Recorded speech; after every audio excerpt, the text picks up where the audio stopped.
So last week we studied the first four shlokas of the first chapter. We'll quickly brush up those four shlokas and then we will continue to study rest of the shlokas. I'm trying to complete four more or five more shlokas today, and we will spend a little bit of time to meditate upon Nam Ramayanam, one shloka from Nam Ramayanam. So as we studied last week, right? This is Arjuna Vishada Yoga. So Vishada refers to distress. So this chapter is all about how Arjuna, though he is in distressed ഓ നിന്റെ condition, Bhagavad Gita ക്ലാസ്സാ നീ കയറുന്നുണ്ടോ? Hare Krishna. Okay. So Vishada refers to distress. So this chapter is all about Arjuna's distress. And at the same time, how he uses the distress to connect to the Lord, to connect to Krishna. So that's why all the chapters in Bhagavad Gita ends with yoga or yoga. That means through the means, if it is a jnana yoga, that means through jnana we connect to Krishna. Karma, through karma we connect to Krishna. So that's why this is called as Vishada Yoga. Okay, let us go to the next chapter, next slide. So this is the overall, we studied it at the introduction of Bhagavad Gita. The first six chapters refers to Karma Yoga, how we connect our consciousness to Krishna through our work. That is Karma Yoga. And the first six chapters is all about soul. Sorry. And the last six chapters is about Jnana Yoga. Jnana Yoga refers to how, through knowledge, we connect to Krishna. That is Jnana Yoga. And the middle, as I mentioned, and it's like in the jewel box, the middle layer is the Bhakti Yoga and how to do devotional service to Krishna. So in short, the Acharya summarized, right, the Bhagavad Gita like this: learn to work for Krishna while living in this world. Learn to work is about Karma Yoga. And for Krishna refers to Bhakti Yoga. And while living in this world is about Jnana Yoga. And in other words, excuse me, if you're not, could you please mute? Could everyone mute, please? Appreciate that. So the first six chapters is all about ours, right? Our soul. And the last six chapters is about Prakriti. And the middle six chapter is about Ishvara, Krishna. So this Bhagavad Gita also talks about Chit, that is us, Achit, Prakriti, and Ishvara. So we can slice and dice these topics in a different ways. So let us go to the slide. So now we are coming to the first chapter of Bhagavad Gita. So these are the high level, topics covered in the first chapter. The first chapter, the first question is asked by Dhritarashtra to his assistant or secretary Sanjaya. Okay, and after that, Duryodhana compares the armies of Pandavas and Kauravas, his army. He compares and contrasts, who are all the important warriors present in both the sides. Then there are some signs of victory of Pandavas. So when the Pandavas blew their conch shell, it shatters the hearts of the Kauravas. When our heart is weak because of the injustice and adharma and everything, it is said that when we are injustice, when we are unrighteousness, and when we are sinful, our heart becomes weak. So that way, when Pandavas blew their conch shell, particularly Krishna blew his Panchajanya, and all of the Pandavas blew their respective conch shells, it shattered their, heart. And the last one is after Arjuna seeing the army of both Kauravas and Pandavas, he saw his, uncle and, grandfather, everybody. So he was confused and he was also compassionate. And at last, he dropped his bow and said, Madhava, I cannot fight.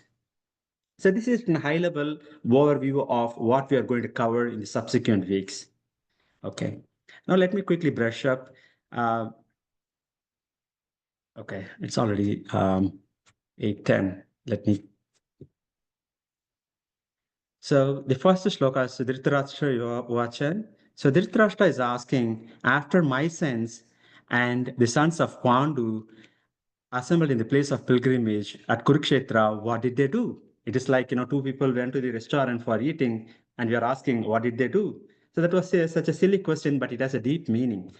So the Kurukshetra is a Dharma Kshetra. Dharma Kshetra refers to a holy place where even the people from heavenly planets used to come there and do sacrifice. So if they do a little bit of any pious activity there, it is always multiplied. So that is why it is called as Dharma Kshetra. Kurukshetra is the place where the battle between Kauravas and Pandavas happened. And it is also a Dharma Kshetra because uh, because any pious activity, any sacrifice done there, it is always multiplied. And also, if you think about it, in those days, the war happened at a different place, not in within the city, like it is done in the modern day, right? Modern days, even the civilians are killed. But in those days, the wars used to happen at a separate place. Here it happens at the Kurukshetra. And Kurukshetra is a Dharma Kshetra, it's a religious place. The another reason why it happened in Kurukshetra is that even when the soldiers die, they get salvation. So that's the reason it happened in the Kurukshetra. So this is the Dhritarashtra and this is Sanjaya. If you see Sanjaya as a divine power, to see what is happening in the war field. And not only that, he also has the power because of his Guru Vyasa, he can read the minds of the people. So this is expertly arranged because there are only four people talked in Bhagavad Gita. One is Dhritarashtra, Sanjaya, Arjuna, and Krishna. Krishna did the most of the talking. Krishna talked around 574 shlokas, as we know, and Arjuna talked 84 shlokas, and Sanjaya talked 41, and Dhritarashtra talked one shloka. So they are all expertly arranged in the sense. Uh, in the 11th chapter, for example, Arjuna will be in awe and reverence. He won't even talk anything. But there, Sanjay will speak. Sanjay will explain the Vishwarupa and everything. So we sometimes when we sit back and think how these are all tied together, it is really remarkable. It is the act of God. It is the God's wish. And here, the one other thing is, he's calling as my sons, right? There is discriminating between his sons and the sons of Pandu. In the Vedic civilization, the sons of the brother is also considered as the own son. So there is discriminating. And Dhritarashtra as always has attachment towards his son and aversion towards his Pandus. And Acharyas explained that that is the root cause of his suffering. See, other thing that we want to note down is the first line, the first word is called Dhar, right? Dharma. And in the last shloka of Bhagavad Gita, you will see as Mama, Mama. So the Acharyas explain if you put one and two, this Dharma. Bhagavad Gita is all about dharma. If you are just following Bhagavad Gita, it is like we are following the righteousness. We are following the dharma.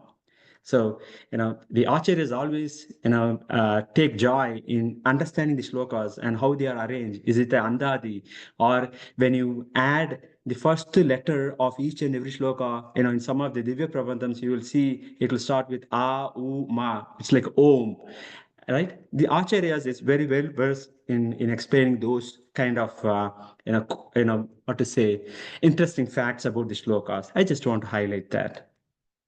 Now let us move on. So here, as I mentioned last week, these are the only three sons of Kunti. These are the two sons of Madri, who is the co-wife of Kunti. But in reality, we always consider Kundi had five sons. So that is her magnanimous. She always considered the sons of Madhuri also her sons.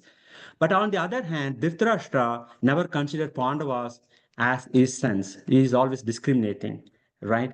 So here, Kundi had like five sons, total, but out of which two are the Madhuri sons. So she's accepting 40% people as her own sons. But here, Dhritarashtra has 100 sons, but he is not ready to accept even 5 sons of Pandu. That is discrimination. So this is a divine character, and this is demonic character, demonic.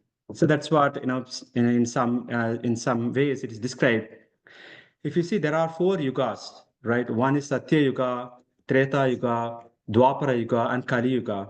In the Satya Yuga, the demonic people and the demigods or devatas lived in separate planets, like Hiranyakashipu and other devatas. They lived in separate planets. And coming to the uh, Treta Yuga, where Rama lived, the demon and demonic people and divine quality people lived in the same planets, like Ayodhya and Lanka, right? They lived in the same planet, but they lived in the different countries. In Dwapara Yuga, people with demonic and divine qualities lived in the same family, like Kauravas and Pandavas. But can anyone explain where do these divine and demonic qualities live in this Kali Yuga? Please unmute and say. Mean same person. Yes, that is good. So only we sometimes exhibit divine qualities, sometimes we exhibit demonic quality. So the purpose of Bhagavad Gita is to kindle our divine qualities. When you go through Bhagavad Gita, Krishna lists out 26 qualities. You know, in the Jnana Yoga, he lists out everything, and every time when he talks about be equipoised, tolerate, right, those type of thing. He keeps on. He says Stita Prajna, the person who has such self-realized person. How will he talk? How will he walk? What does he say? With all reference, Krishna explains. So I just want to highlight that. And these are, I think probably I won't go in detail now. So these are some of the things that are in the mind of Dhritarashtra. His desire is to get the kingdom. He's doubtful of the impact of the Kurukshetra. He's thinking, so since it is a holy place, right? When you go to the temple, our mind is clear, right? It has an impact. He was thinking, what will happen in the holy place, whether I will get the kingdom, whether my sons will get the kingdom. He's very doubtful of the impact of holy place, as well as the impact of Krishna, who is on the side of Pandavas, right? And he's also fearful. He's thinking, what will happen if Duryodhana is changed? Okay, brother Yudhishthira, I realize my mistakes. I will give up the land. You take it, right? You're thinking, if what happens because of the effect of the holy land, whether the mind of Duryodhana is changed, right? But again, he's also hopeful. He's thinking, perhaps the mind of Yudhishthira may be changed. Maybe Yudhishthira will say, Duryodhana, you take this land, we'll go and beg, right? He was thinking that way. So that is his. So, but ultimately, he's fearful. So to make him happy, uh, to make him happy, Sanjay will speak next. So we saw the first part is Dhritarashtra's inquiry, and the second part, starting from the shlokas 1.2 to 1.11, it is about the fear of Arjuna and his diplomacy in comparing the armies between Kauravas and Pandavas. So let us go to that. I'm not reading the shlokas since we already read the shlokas last time. So Sanjaya, right, is trying to pacify this master, Dhritarashtra. So he says, "Oh, king, after looking over the army by the sons of Pandu, King Duryodhana went to his teacher and thus spoke the following." So he's saying, Dhritarashtra, don't worry, your son did not give up anything. He's just going to his guru and he's speaking, right? See, here something to note is that Duryodhana was still a princess. He was not a king. Sanjay is saying this to just motivate Dhritarashtra, right? And the other thing to note is that here Sanjay is saying that Dhritarashtra, don't worry, your son did not give up. But the same Sanjaya at the end of Bhagavad Gita will say, Yatra Yogeshwaro Krishno, Yatra Partha Dhanudara, Yatra Partho Dhanurdaraha, Tatra Shrihi Vijayo Vibhuti. So wherever Krishna and the archer Arjuna is present, there goddess of fortune is present, there the victory is present, there all the assets are present. So Sanjaya wraps up the Bhagavad Gita saying, Dhritarashtra, forget about the winning. So here is just motivating or giving him some hope, but there he destroys all the hope of Dhritarashtra. Just want to compare and contrast. Okay. And now the reason why Duryodhana went to see his guru is that he did not expect Pandavas to bring such 7 Akshohanis. So one Akshohanis is these many elephants, chariots, cavalry, and infantry. Duryodhana did not even expect because the Pandavas were bereft of all the wealthy, money, resources, and everything. But they somehow brought 7 Akshohanis. But the Kauravas although had 11 Akshohanis. Out of 11 Akshohanis, one Akshohani is called as Narayani Seva. Sorry, Narayani Sena, given by Krishna. So when both Duryodhana and Arjuna went to meet Krishna, Krishna said, I'm not going to, since you both are my relatives, I'm not going to take any weapon in my arm. So, but I'm available to do any service, but I can give my Narayani Sena. So Duryodhana being materialistic, right? He is not God consciousness. He's not Krishna consciousness. He's not God consciousness. He's always material oriented. He saw only Narayani Sena. But Arjuna, on the other hand, is Krishna conscious person. He's a devotee of Krishna. He's a friend of Krishna. He sees only Krishna. Krishna. He says, Krishna, you be there. You don't need to fight. You just be with us. Be with us.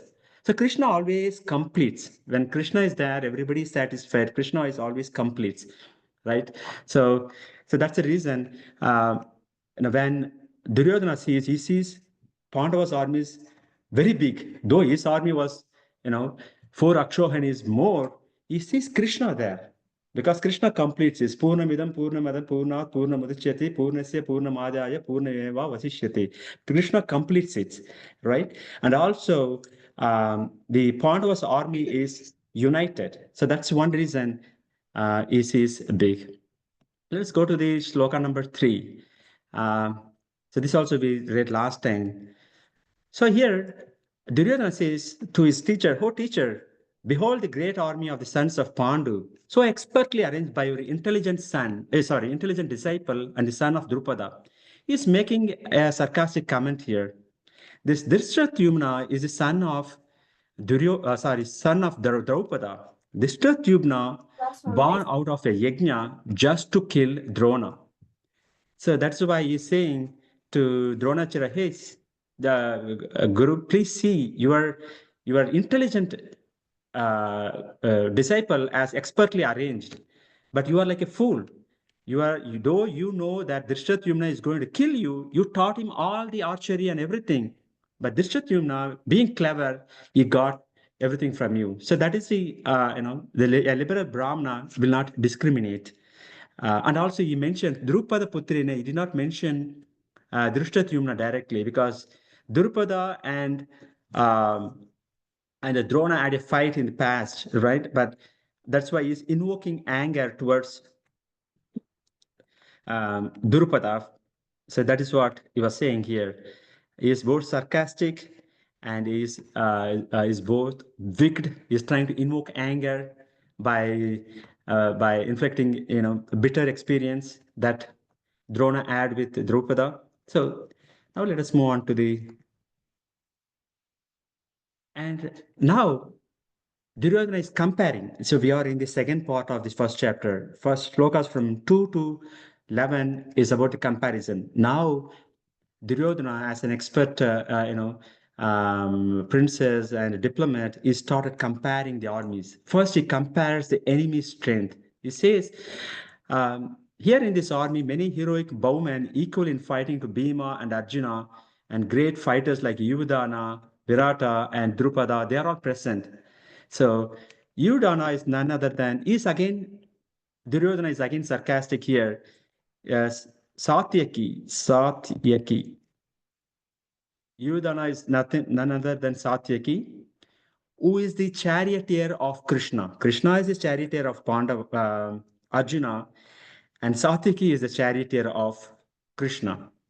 So when Narayani Sena joined Duryodhana, there are only two people who did not join. Excuse me, who did not join uh, Duryodhana. Is Satyaki. Again, Duryodhana, a clever, is pointing it. See, Satyaki is also a disciple of Arjuna. Satyaki learned the weaponry from Arjuna. So that's the reason that's the reason Duryodhana cleverly utilized Satyaki. He put Satyaki first. He says, see, Satyaki is the disciple of Arjuna. He learned the archery from him, but he did not join me. Though the Narayani Sena came to me, he did not join. He wants to join his guru. But see what happened to your disciple. All the Pandavas, they are standing here with bow and arrow to kill you. You just want to invoke again. So he again points Virata and Drupada again. See, he first compares Bhima because Bhima is always in Duryodhana's mind because during the gambling after that, Bhima took a vow, three vows that he will kill all the sons of Dhritarashtra and he will break open the thigh of Duryodhana, because Duryodhana said, ask Draupadi to sit on his lap. So that's the reason. And the third one is Dushasana has touched the sanctified hair of Draupadi. So he said, I will break open his chest. And then Draupadi said that she will put the blood from Dushasana's chest into her hair and then she will tie it. Excuse me. So this is where we stopped last week. So any questions so far?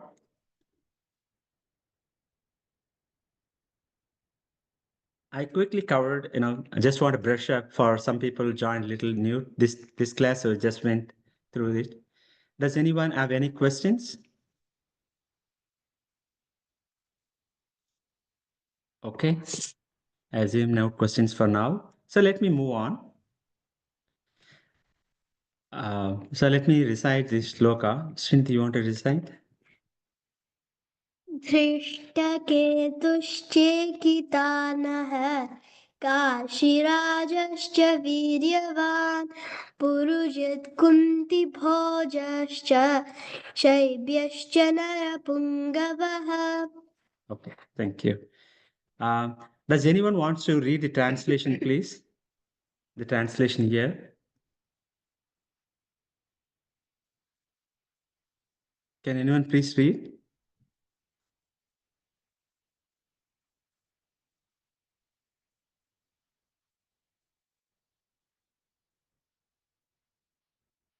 Can anyone say this translation?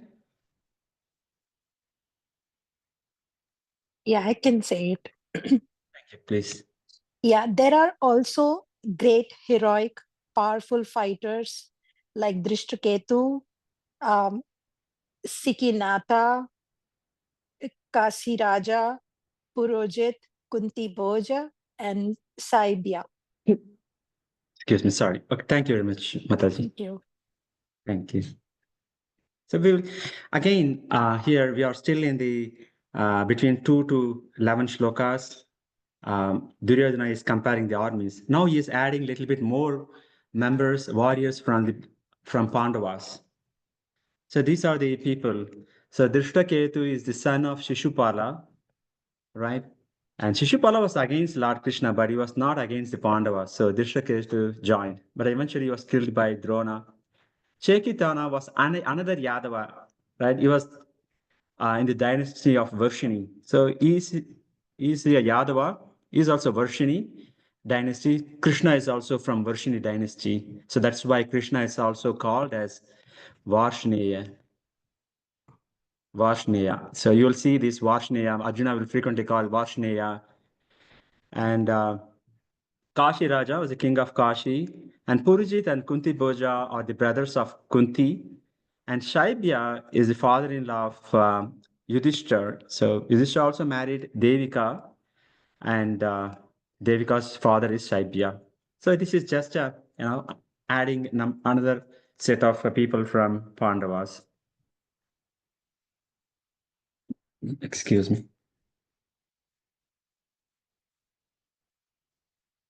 Okay, now we are another shloka number 6 and 7. This. So we already read this. Does anyone volunteer to read shloka?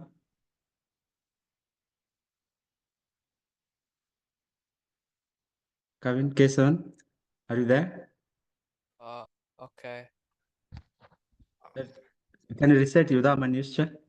Yudha Manyuscha Vikrantah Uttamaujaschcha Viryavan Saubhadro Draupadeyascha Sarva eva Maharathaha. Okay. Can anyone read the translation, please?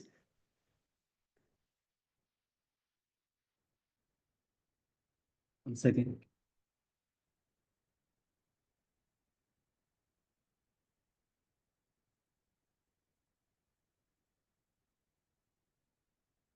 Can anyone volunteer to read the translations?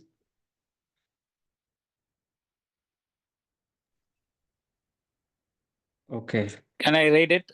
This is Sandar. So please, Sandar. Yeah, there are the mighty Yudhamanyu, the very powerful Uttamauja, and son of Subhadra, and also sons of Draupadi. All these warriors are great chariot fighters or Maharathas. Maharathis. Yes, Soundarji. Thank you. Okay, so again, he's listing down the warriors from Pandava side. And here he's saying Saubhadra. Saubhadra is none other than Abhimanyu. And Draupadi Yascha, they are the 5 sons of Draupadi. And here the Acharyas explain Cha refers to the son of Bhima. Does anyone say who is the son of Bhima? Ghatotkach. Ghatotkach, yes. So these are all the warriors. Maharatha. Maharatha means one who can fight more than 10,000 people at a time. There is also Atirata. Atirata. Atirata can fight less than 10,000 people. And Rati. Rati refers to one who can fight with one-on-one. And there is also something called as Ardharata. Ardharati. Okay, Ardharata, who can hardly fight with one person. So these are some of the definition of Maharatha, just if you want thinking about what they're talking about. Okay. Right. So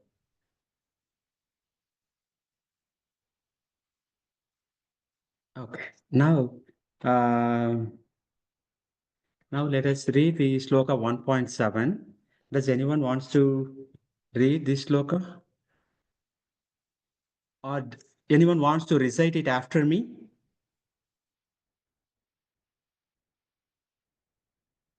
Was reciting, I also told that, right? Once the crowd is consistent, probably next month, we can join, 15, whoever is interested in reciting the shlokas with authentic pronunciation, I can explain, how to recite those shlokas with everything. So does anyone wants to recite after me or? Okay. Yeah, I can do that. Yeah. Okay, thank you. Asmakam tu vishishtaye. Asmakam tu visishtaye. Please go ahead, Sandarji. Asmakam tu visishtaye. Nibodha dvijotama. Tan nibodha dvijotama. Nayaka mama sainyasya. Nayaka mama sainyascha. Sanyartam tan bravimite. Samnyartam tan bravimite. Thank you, Sandarji. And anyone wants to say the translation, please? Please. volunteered. I think the shloka, even one pada, when we recite, it has a, spiritual benefit. When we recite the translation, everything has more benefit. That's the reason I just want to involve, people to recite the shlokas. Please volunteer yourself. It is just a plain English here translation. I can go for it again. Please. But for your information, O best of the Brahmanas, let me tell you about the captains who are specially qualified to lead my military force. Thank you, Swati ji. Thank you. So here, Duryodhana, right, as we know, is a great diplomat. So far he has explained about the Pandavas army. He's thinking that Drona might have think that Duryodhana is fearful, and that's why he's just explaining Pandavas. So now he's coming back to his army. He's saying, but for information, oh best of Brahmanas, I'll tell you the warriors from my side. Right? So there are few things that we want to touch upon, right? Sometimes when we speak, Saraswati comes into our tongue and then speaks it, right? The Acharyas explain the Nayaka, right? Nayaka means heroes in general, right? Captains are also called as heroes. He says, inadvertently, he says they are all only heroes but they are not heroes in the real life, right? They are just heroes. And the other thing is sanyartam. Sanyartam is for the purpose of counting, for your information. So again, apparently it looks like, the Acharyas explained, Duryodhana is saying, just for the sake of information, just for the counting purpose, I want to say. That means they're only for the counting purpose. All the warriors that Duryodhana is going to speak about from his side, they are like heroes. They're not real heroes. They're just for the sake of counting is including. So just to recap, now from now onwards, for the next few shlokas, Duryodhana is going to talk about his army. Question. If it's Duryodhana talking about it, why does it say Duryodhana Vacha? No, actually, that's a good question. Sanjaya is listening to the conversation between Duryodhana and Drona. The only thing is, Drona did not speak anything. Sanjaya is speaking on what Duryodhana has said. Because Duryodhana did not even come into the Bhagavad Gita. He is just happening there. That's a good question. Because there are only 4 people who are speaking in the Bhagavad Gita. So now let us see. And anybody wants to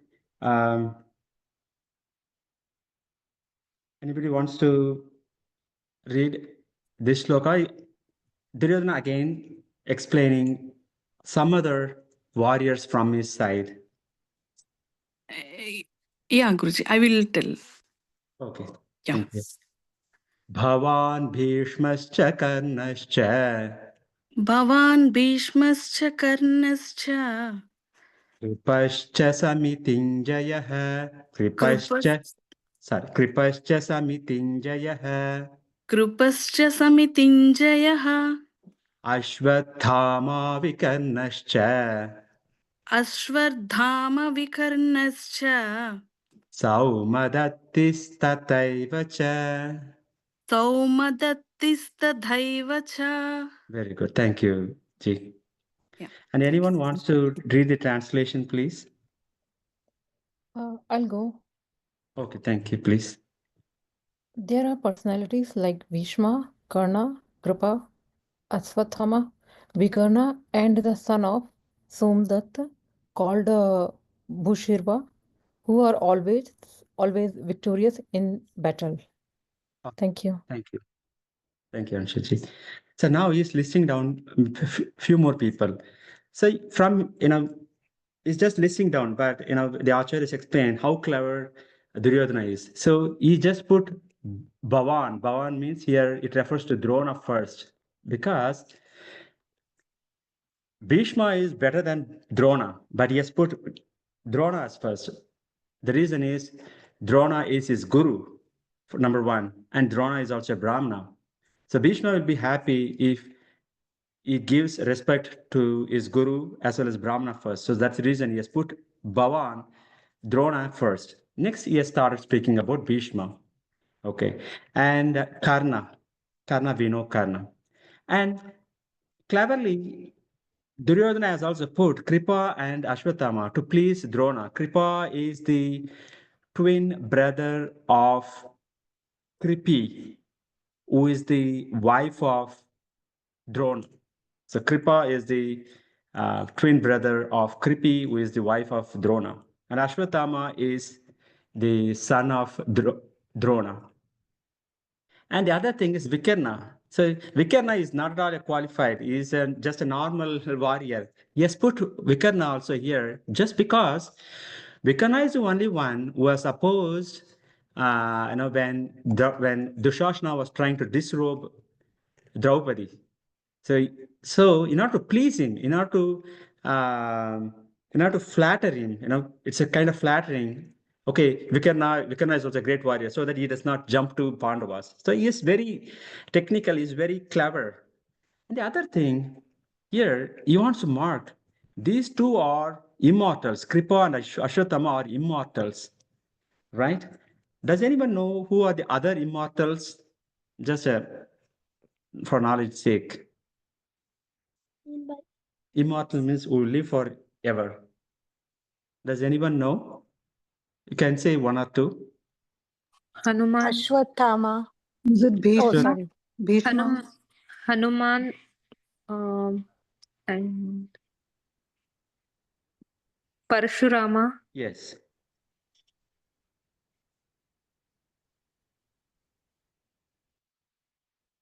Yes. The other one are Bali, Vyasadev, Parasuram, and Vibhishana, Markandeya. So they are all living even now. Last time Madhvacharya went to meet Vyasadev, right? He flew again, on the top of Himalayas mountains. He met Vyasadeva, Hanuman, right? Hanuman. So these are the 8 immortals. Okay. Now let me stop here. I think it is 8:40, but I just want to take a moment. Tomorrow is a Ramanavami, so we studied around 4 shlokas, but we'll continue. So far, it is just a comparison of army between Pandavas and Kauravas. So we covered, first we covered the army of Pandavas, and then Duryodhana started covering the warriors in his troop. Now I think we have 5 more minutes.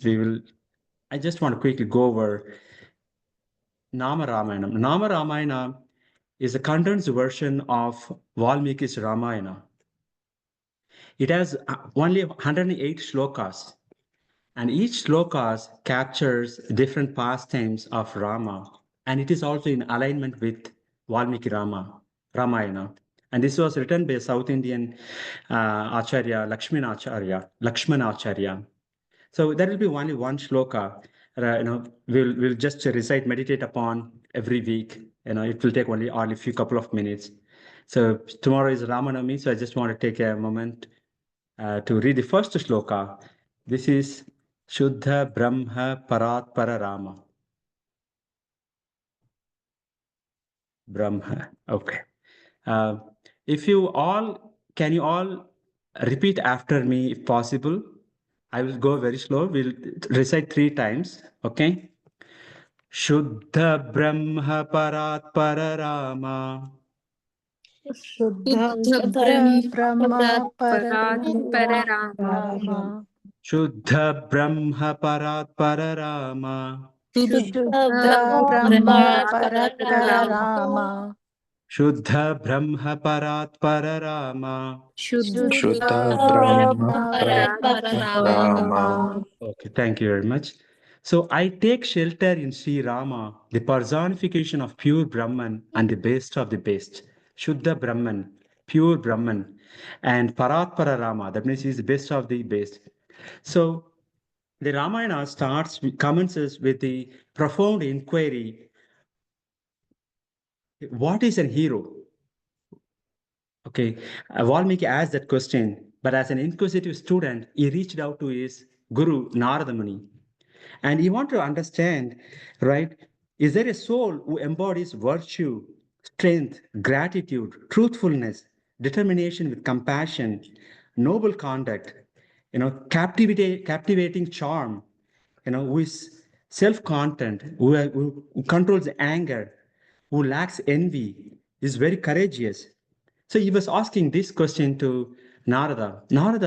So it stirred up some contemplation within Narada, right? So Narada was thinking deeply, and then he was saying there is no one single individual who has possessed all these qualities. Then, as he was keep thinking, like churning a herd, which raises the butter. When he was thinking about it, and Rama's name came into his mind. So, with tears in his eyes, with the hairs on the hand, and a body shivering, Narada said, I know that person. That is Rama. That is Rama. So that is how then he started explaining about the Rama is Nama, Rupa, Guna, Leela, everything to Valmiki. So even throughout the journey of Ramayana, we can find the qualities of all these qualities which Valmiki has explained, in this Ramayana. So it is also said Rama not only, is a pure Brahman, right? Pure Brahman means absolute truth, omnipresent, omnipotent, right? Absolute truth, right? You pure Brahman, and also, he's best of the best. Why is the best of the best? He not only captivates the divine people, devatas or human beings, everything. He also captivates the demons as well. If you see in Ramayana, when he killed Vali, the Vali's wife Tara came running towards, and she was in little anger. But as soon as she saw Rama, she started glorifying him. The same thing happened when Rama killed Ravana, and Mandodari came a little bit anger. Again, Lakshmana was standing next to Rama. He said, "Okay, here another woman." And then Mandodari, on looking at the face of Rama, started glorifying. That is what Lakshmana was also expecting. He was glorifying Rama like anything. You can see the prayers. So that is his captivating charm, right? So I meditate on Rama, the supreme Brahman. I meditate on Rama, who is the supremely pure, who is best of best. So with that, Sita, Rama, Lakshmana, Hanuman ki jai. With this, let me wrap up. If you have any questions, please let me know.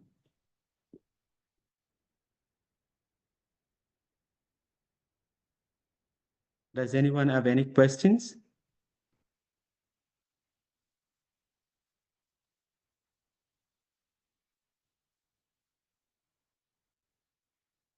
If no one has any questions, thank you so much for attending this session, and feel free to post any questions to me directly, or if you have, I also request your feedback to improve this class so that we all get benefit out of it. Mutually, I also get benefit by preparing for this session. It is refreshing for me, and I request everyone to continue to join this class every week.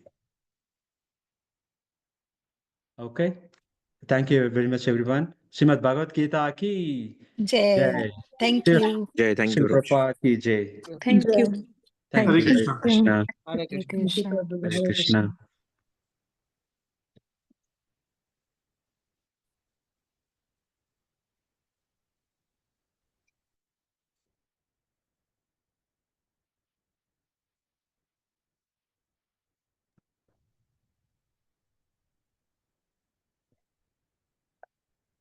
Guruji, I have a question. Oh, sure. Please go ahead. Yeah, so at the beginning you mentioned that Kunti and Yes. Dhritarashtra. Yes. So, but Kunti didn't accept Karna as a son.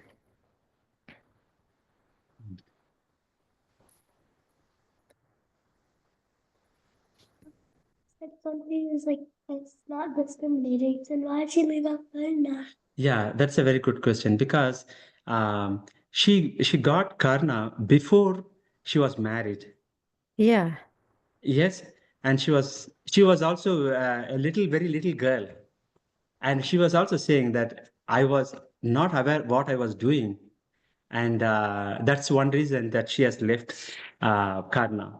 But she was young and she does not know what she has been doing, and that is one of the reason where she has left Karna, and that is what she was also explaining to Karna when Krishna and Kunti met him. She was explaining, but Karna did not accept that as well. Of course, she feels sorry about what she has done for Karna, but that was one reason that she has left. And also, in one of the conversation, Bhishma explained to uh, to um, to Kunti, though Karna may be your son, I accept it, but he was not part of the Pandavas. He was not part when Pandava was not there. Pandava was Yeah. there. Sorry, Pandu was there. That was another reason um, she, uh, due to her responsibility as a queen and due to Karna being born when she was very young, that was some of the reason where she did not openly accept Karna.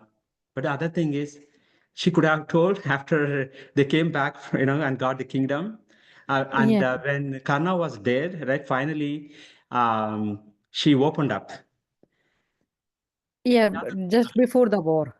Just before the war, and just before the war, she opened up with Karna, and she said, "I'm going to say this to everyone, the world, that you are my son. I did a mistake so far.